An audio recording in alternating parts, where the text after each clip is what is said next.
insurance fraud that are being perpetrated using artificial intelligence. In the UK, it's up 400%. Using the power of artificial intelligence, create up to 20,000 fake identities in a single day. The deepfake detectors are falling short of the deepfake generators. And it's just a matter of economics. Fraud detection technology is 5 years behind fraud creation technology. The total losses to fraud are 1.3 trillion, and most of that has almost zero cost basis. People in these scam compounds were slaves. What does that mean? When you say a lot of these people were slaves on the compound, there is return on investment when you lose $25 million.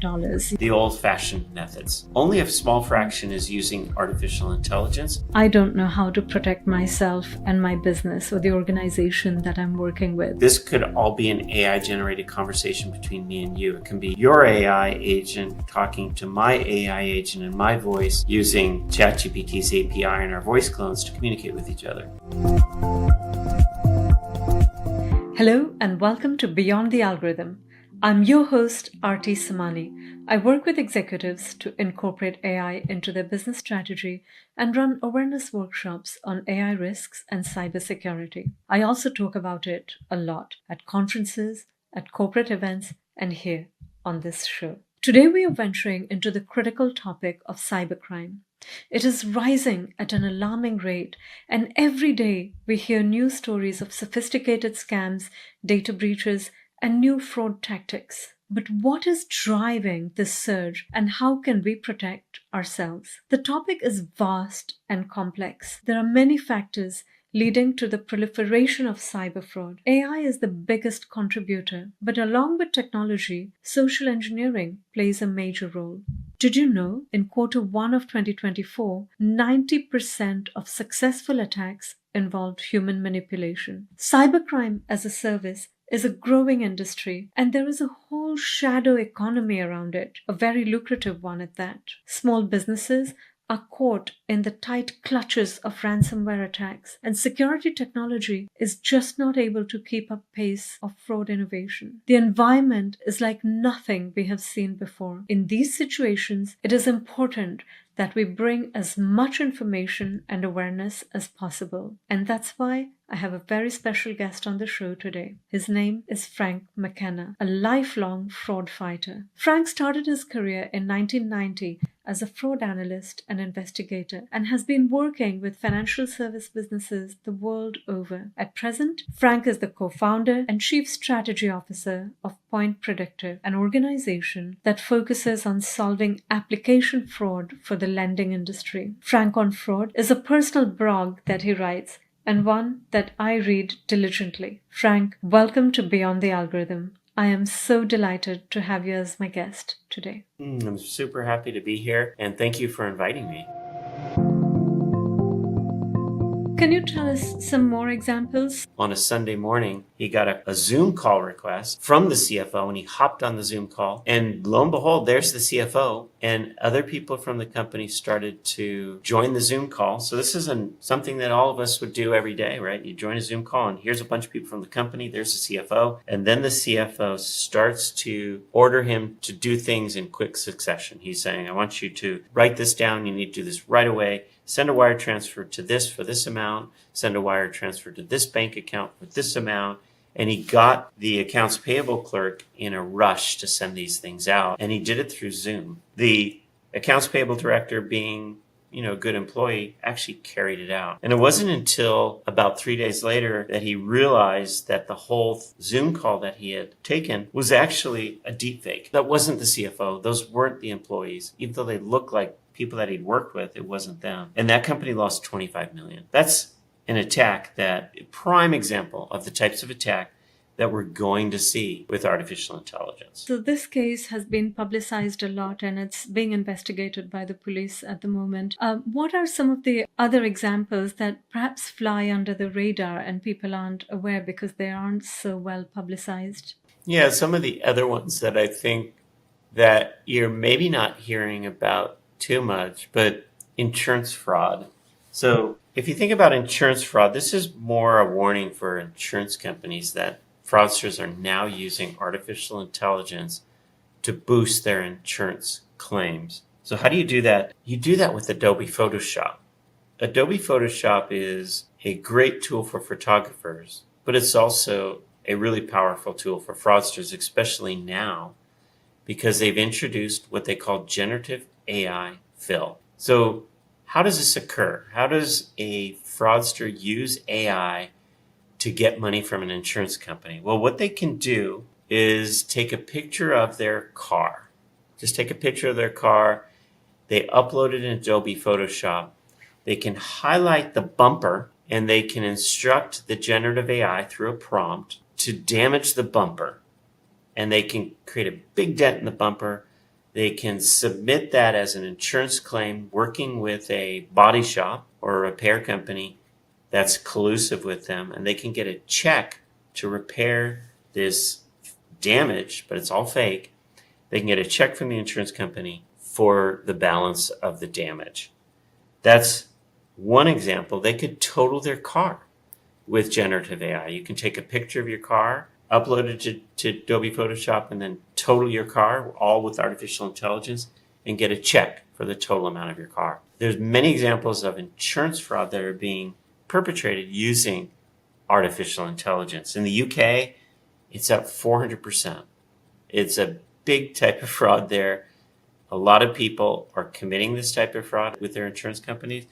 And at the end, the people that are paying for it are the good consumers, right?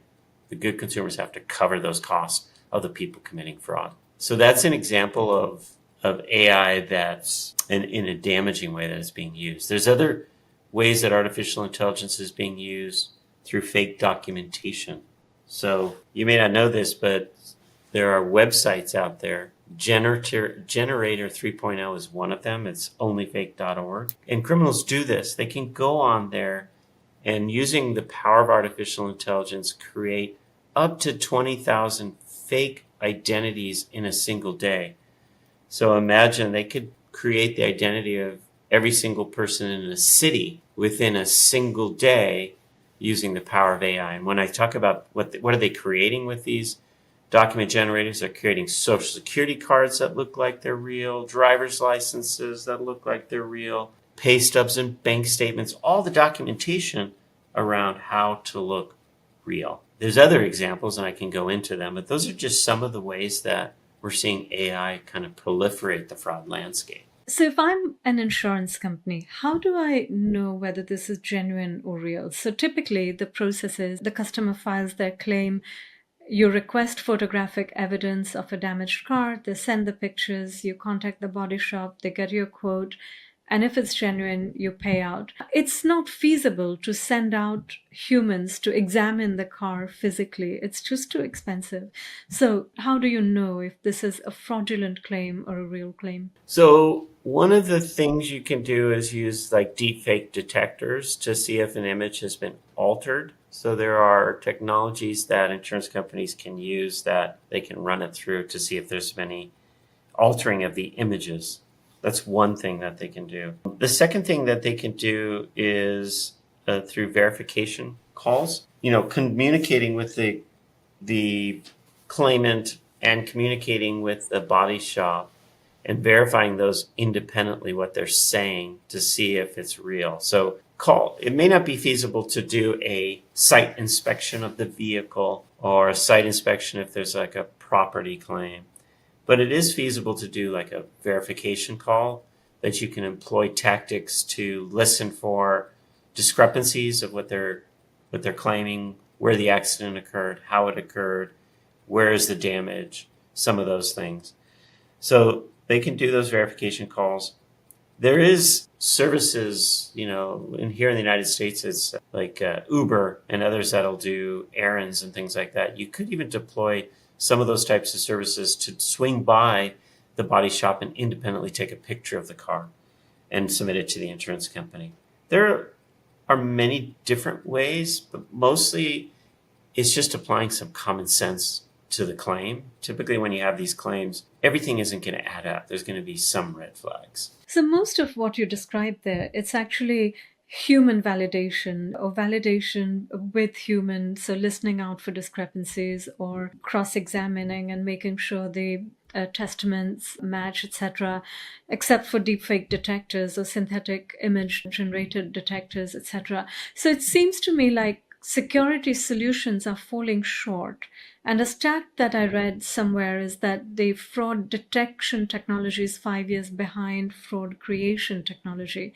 5 years is a long time in tech, right? Given the pace at which AI is moving. So is that really true? Is technology really falling behind when it comes to security? And therefore, we just have to now strengthen the army of humans to really look out for these kind of really look out and detect fraud humanly versus relying on technology? Yeah, so that's a really great stat that you pointed out, Artie. I think the fact is that it's true.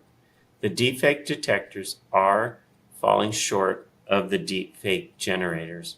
And it's just a matter of economics. Just look at why that is. Number one, the generators have the advantage because of money. There are billions and billions of dollars that are being invested by Amazon, by Facebook, by Google, by Anthropic, by all these companies, OpenAI. They're all throwing billions of dollars into the generative AI tools because there's a lot of investment money and there's a lot of productivity and efficiency money that's going to come as a result of that. The deepfake detectors are kind of an afterthought. And there are some companies that are investing in the space, but not nearly to the level of the OpenAI. Pindrop is an example. They took a $100 million investment to target voice cloning. Pindrop is used across companies here in the United States for phone calls. For most companies, it'll listen in and it'll detect if it's a deepfake voice clone. So there is money going into it. It's just not to the level of the deepfake generators. So to your point, we're going to have to rely on human intuition, human expertise to be able to identify these types of deepfakes, these uses of artificial intelligence. And I think as humans, we're very equipped to be able to spot deepfakes if we know what to look for and if we keep the right context in mind. So you always have to be alert and aware that everything could be a deepfake. So the combination of being hyper alert and then knowing what to look for is a good stopgap until we can get the deepfake detectors to the level they need to be. That's interesting. Like deepfakes are so realistic now. I struggle to sometimes tell the difference, and I'm looking at these things on a daily basis. The context it's a great point you make about being aware of the context, being hyper aware of what you're clicking on before you click on something. What is the request being made of you? Does it fit into the larger context of the organization, the business that I'm working with, etc.? But actually looking out for anomalies in an image or even on a live video call, I find it very difficult to spot these with human eye, and I expect that it'll only get harder and harder, right? So what advice do you have there? What should we be looking for in addition to being context aware and intuition aware? Visually, what should we be looking for? There are things you could look for. So I agree. I think some of these deepfakes are so good that they're hard to detect. But if you look for the subtleties in a deepfake video, in a deepfake image, and even in a voice clone, you'll be able to kind of spot some of these things. Keeping in mind the context is really important. Number one, if you're suspicious of a video that you're watching, the first thing that you can do is really look at the lips and the way that the lips are moving versus the sound. Most deepfakes, as good as they are, the lip syncing with the audio is going to be just a little bit off. So paying attention really to the lips and nothing else will help you identify a deepfake. For an image too, if you're looking at an image and you think it's a deepfake, there's a couple things you can do. Number one is look at the eyes. The eyes are the number one way to spot a deepfake. Pupils are round. So if you look at the pupils on a real image, the pupils will be round. But if you look at it on a deepfake image, the shape will be distorted. It'll be triangular. It'll be, oblong. It won't look like an iris. So the pupil will be an odd shape. And that's a dead giveaway in 99% of deepfake images. Look for that pupil if it's not round. The other thing you can look for is the way the light hits the eye. When you have a deepfake image, there's not going to be a reflection in the eyeball that looks normal. It'll be all over the place like a galaxy, right? I think there was a big article recently that talked about how to spot. So you can look at the eyeballs. The other thing you can do is look at the fingers.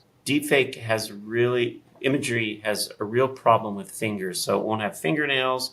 They'll have extra fingers. There'll be some of the things that are distorting around the fingers as well, because these deepfakes are not really good at getting the details. And in the voice clones, the thing to listen for is uniformity of the sentence. Typically, voice clones, the voice clone recording is very perfect. So the space between words is uniform. It doesn't have perplexity like the human voice will, meaning that there's unexpected pauses and things like that. So those are the types of things that you should look for. And as always, there's Google reverse image search and things like that you can always use and see if the reverse image searches to something else. So those are some things that the common person can do to spot a deepfake and not become a victim of it. It sounds like we all need degree in forensic investigation now as well, because you have to look so minutely with so much precision, and it's only going to require more and more precision as we go along. Let's come back to the fraud economics. You touched on that earlier. So I don't understand the unit economics of fraud. Seemingly, there's a lot of money being poured into it, presumably because there's a lot of output and a lot of return on investment. So just help us understand some of the numbers, help us understand, contextualize and quantify some of the economics behind it, which will help our audience understand why there is so much incentive, why this business is so lucrative. Yeah, if you think about the economics of it, there's really not much cost to commit fraud in today's world, especially with artificial intelligence and bots. You basically, a single person using artificial intelligence from their home, so there's no cost of any property except for your rent, using a service online, you can launch a bot attack, you can launch malware, you can launch social engineering attacks right from your bedroom. And you can generate, I'll give you an example. Here in the United States during the pandemic, there were 16-year-old kids working from their bedroom that were making an annualized salary of $3.1 million. So they're making $16,000 a week doing refunding fraud, where they were basically having merchandise shipped to people and then claiming they never got the merchandise. They were making $3.1 million a year in salary, committing fraud right from their bedroom with no cost of goods. That's just one example. But there was, in the United States, if we think about the money that's lost, I think on an annualized basis, the total losses to fraud are 1.3 trillion. And most of that has almost zero cost basis. That's why it's so lucrative for these criminal rings to be able to jump on the bandwagon and use this as a way to make money. In Southeast Asia, I think it's something like what they've accounted for in cryptocurrency just in a single year was 94 billion. And most of the people that were committing fraud for them, these people in these scam compounds, were slaves. And they only had to pay for their food and their lodging. And they did not pay them salaries. So What does that mean? I'm sorry to interrupt you, but that's interesting. So when you say a lot of these people were slaves on the compound and they were only paid for food, what is the job of these people when they're on the compound of attackers? what happens with these scam compounds? They're typically large buildings that'll house 2,000 to 3,000 people. To get employees, they have advertisements on Facebook, Instagram, WhatsApp, Telegram, looking for people who want to work as customer service representatives or work as models or work as, cryptocurrency advisors. So they have these nice sounding jobs on social media, and you can live anywhere in the world.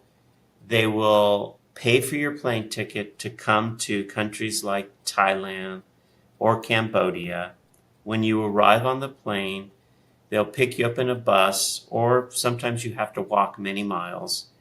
And it's there that the people that have taken these jobs realize that they're not getting what they bargained for. They might have been promised a nice high-paying job in their own countries, but when they get there, they're trudging through the jungle to these compounds, and then they're quickly put to work with a set of instructions, and those instructions are basically how to send text to people, how to sign up for LinkedIn and Facebook, start to add people that they're going to victimize, and start to interact with them on a daily basis.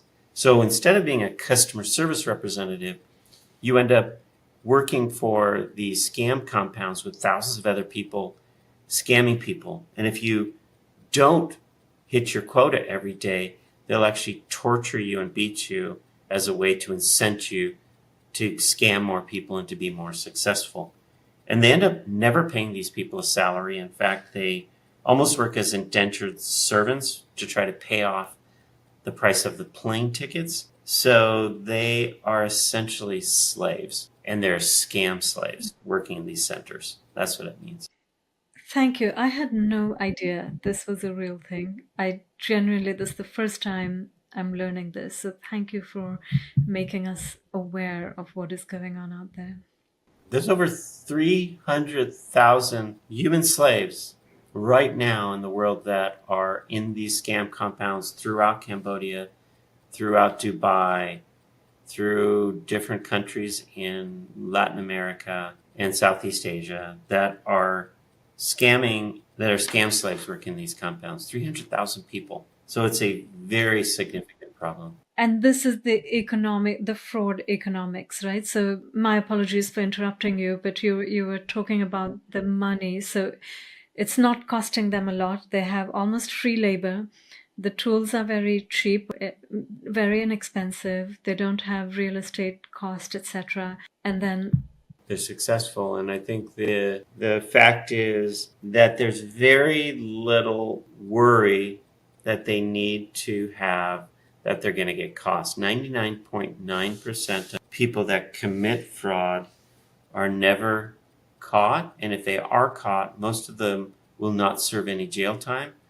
And if they do serve jail time, it is essentially, low cost, low barriers to entry, and almost no ramifications if you ever get caught. So this combination of no cost or low cost, high returns, and then no ramifications is why we have so much fraud in the world right now. Wow.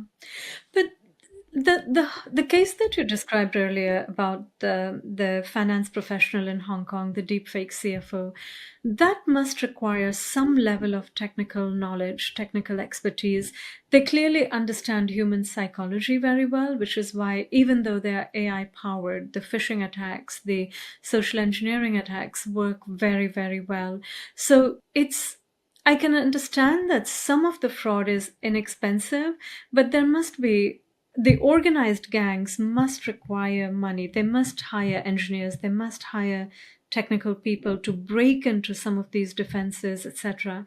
So how much are these things selling for? What is the ROI? What are they hiring? Where are they hiring, etc.? Just how does that economy actually work in practice? Yeah, so it's going to vary geographically. So we'll talk about Southeast Asia, the pig butchering operations.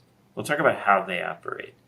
So there are, I'd say, an army of different big bosses, right? These are people that have been scamming, that are kind of the owners of the compound. And they will invest, right? They'll invest in a building, so they'll lease a building. They will hire software engineers to be able to build these fake cryptocurrency apps, to be able to build different websites that they use for recruiting purposes. So they might put up a seemingly legitimate company. It's like a crypto company and it looks real, and they have that website so that they can recruit these slaves in the compound. So it looks like it's a legitimate company.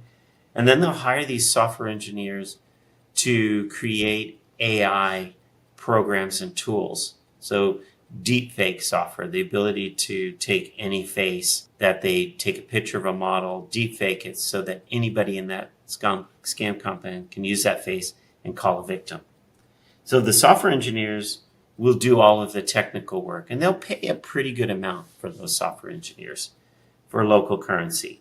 I don't know what they're paying. It's all on Telegram, but it's a respectable salary for these software engineers. The second group they'll hire are models, and models are basically the catfish. These are good-looking, beautiful men and women that will be used as the face of the scam, the catfish, right?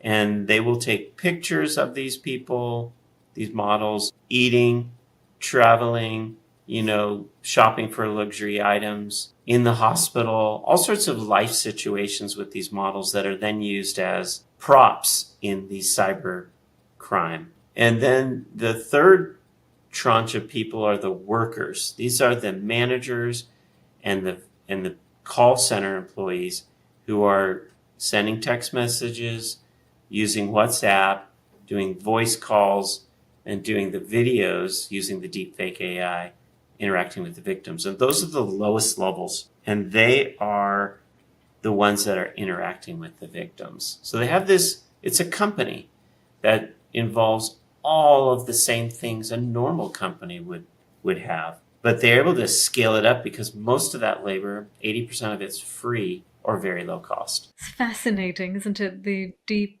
underworld of fraud finance. So let's switch it up a little bit and go to AI agents.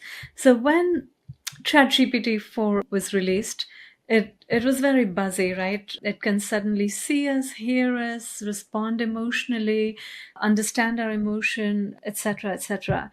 But in my head, the first thought was, wow, this is a playground for attackers, yet another toy they can use to make matters worse for people. What is your view on this? Are AI agents like the prime thing that they use? Should we be using these AI agents? Should we be using GPT 4.0 and allowing it to take our screenshots and us talking back at them, etc., etc.? Just tell us your views on AI agents playing their part in cybercrime, and what does that look like in the future for us? Yeah, my personal opinion on artificial intelligence in all forms and even AI agents is that it has enormous powers to make us better at our jobs and make us more efficient and more productive. And whether we want it or think it should be out there or not, it already is. So it's kind of a foregone conclusion. So the role that they play in fraud and scams is going to be a large one, right? Because now, yes, these AI agents, are operating kind of with the voices that are assigned to them by ChatGPT. These are the fake voices, but there's no reason that you can't, right? Artie, you can't create a voice clone of yourself, and using an API, you can hit the ChatGPT API to be able to take in whatever the end user is requesting of you, transform it text to voice, and then you can use through your own API, use your voice clone to respond. So, for example, someday this could all be an AI generated conversation between me and you. It can be your AI agent talking to my AI agent in my voice using ChatGPT's API and our voice clones to communicate with each other. So that likely will occur. In fact, with some programming, you could do that today and have it up and running. You have to be a little bit technical. But yes, I think that's going to open up a world of scams and fraud that we're going to be prepared for as these agents. For example, a good one will be you're talking to, a friend or a family who's asking for money. That it'll be in their voice. They'll respond as you would expect them to respond, but it's not them at all. It's a voice clone with the chat GPT agent in the background helping to answer the questions. How should we take care not to fall into this trap when we are using ChatGPT and other agents? Well, I think the thing that we have to do is, again, remember the context. How many times does somebody call you or text you asking for money that you know? It's probably very, very rare, right? It might happen once a month or once a year. But so right then and there, you really need to look at the context of every conversation. And if somebody is asking for money, regardless, you need to be on high alert and use maybe out of band, which is calling them back. Because right then and there, 99.9% of your conversations won't be impacted. It'll be that 1% or that 10 basis points or less than 1/10 of 1% of conversations you have where you need to be hyper vigilant. So I think that's the number one thing, is keep in mind the context, and then use traditional ways of, video calling them yourself. Go back to them and things like that. So you're not being fooled by artificial intelligence. So again, it all goes down to human vigilance, basically, right? So my next question was going to be the $1 million question. What should we do about this? Like, there's a lot of scary stuff that we talked about today. Some of our listeners will be wondering, oh my goodness, the world is very gloomy out there. I don't know how to protect myself and my business or the organization that I'm working with. So do you have any guidance, any advice beyond what we have already discussed in the form of context and human intuition? Are there frameworks, processes, policies that business leaders should be putting in place within their organizations or individuals should be taken care of? I'll just start off by saying I'm a big fan of artificial intelligence personally. I just love what it can help us do and how it can make us more productive individually. I don't think that AI is going to kill all the jobs in the world. And I don't have a gloomy outlook on artificial intelligence. I think it's going to be used for the vast majority of cases to make us more efficient and more productive. But in saying that, we need to be aware of all the pitfalls.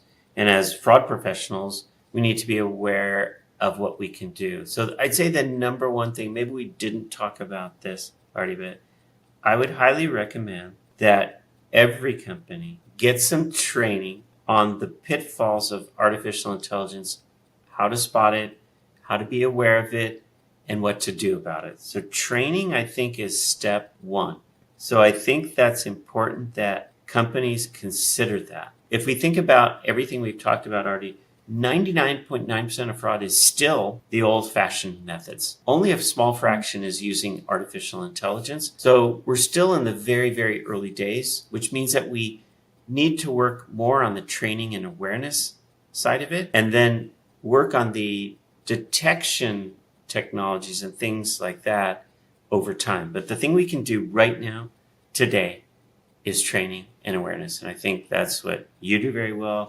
I know I love to do it as well, make sure people know. That's sage advice, very, very important to carve out budget. And a lot of businesses have not carved out budgets for training and awareness program because they've never had to do it to the extent that which they have to today. Well, you think about the $25 million BEC case we talked about. If you can avoid even a fraction of that through a BEC attack, a ransomware attack, it's well worth it. The cost of the training is well worth it. If you don't have budget carved out for training in this area, I highly recommend it, because this is something that we need to make sure everybody's aware of, because when it hits, it's going to be too late. Yeah, it hits hard.